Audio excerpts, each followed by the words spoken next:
अगर मुहिब्बे वतन हो तो सारे एक रहो, निखारना है ये चमन तो सारे एक रहो। अभी अभी ट्विटर के माध्यम से आदरणीय बाला साहब अम्बेडकर ने तमाम कार्यकर्ताओं को, अम्बेडकरवादियों को और आदरणीय बाला साहब को मोहब्बत करने वालों को एक आह्वान किया है और ये कहा है कि 10 मई को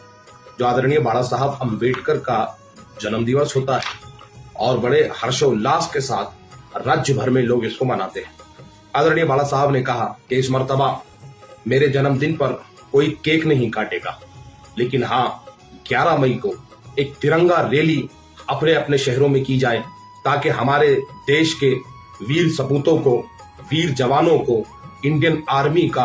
हौसला बुलंद हो और उनके सम्मान में, उनके हित में और देश के हित में तिरंगा रैली की शक्ल में अपने अपने शहर के मेन चौराहों से, मेन सर्कल से, चाहे वो शिवाजी महाराज के स्टेच्यू हो, चाहे वो जो है तो अंबेडकर साहब के स्टेच्यू हो, चाहे जो भी आपके शहर का मेन स्क्वायर कहलाता है, वहां से एक तिरंगा रैली निकाले। आदरणीय बाला साहब ने साफ और खास तौर पर कहा है कि इसमें सियासी नारे,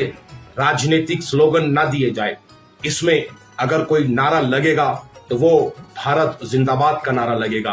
और इस माध्यम से एक पैगाम, एक मैसेज हमारे देश की जो है तो आर्मी को, हमारे देश के जवानों को, हमारे देश के वीर सपूतों को इस तरह का जाना चाहिए कि देश उनके इस प्रयास में, देश उनकी इस लड़ाई में कंधे से कंधा लगाकर खड़ा है। इस बात पर अमल कीजिएगा, इस बात को नोट कीजिएगा कि आदरणीय बाला साहब ने केक काटने से मना किया है, लेकिन तिरंगा उठाकर देश के सम्मान में और भारतीय सेना के सम्मान में आने के लिए कहा है। मैं मीडिया के तमाम दोस्तों से ये रिक्वेस्ट करता हूं कि आप लोग इस जो है तो मुहिम को, इस तिरंगा रैली को देश भर तक पहुंचाए, हमारे जो है तो जवानों तक पहुंचाए, ताकि उन्हें समझ में आए कि देश का एक एक बच्चा, देश का एक एक नागरिक उनके साथ इस प्रयास में, इस साहस में उनके साथ कंधे से कंधा लगाकर खड़ा है।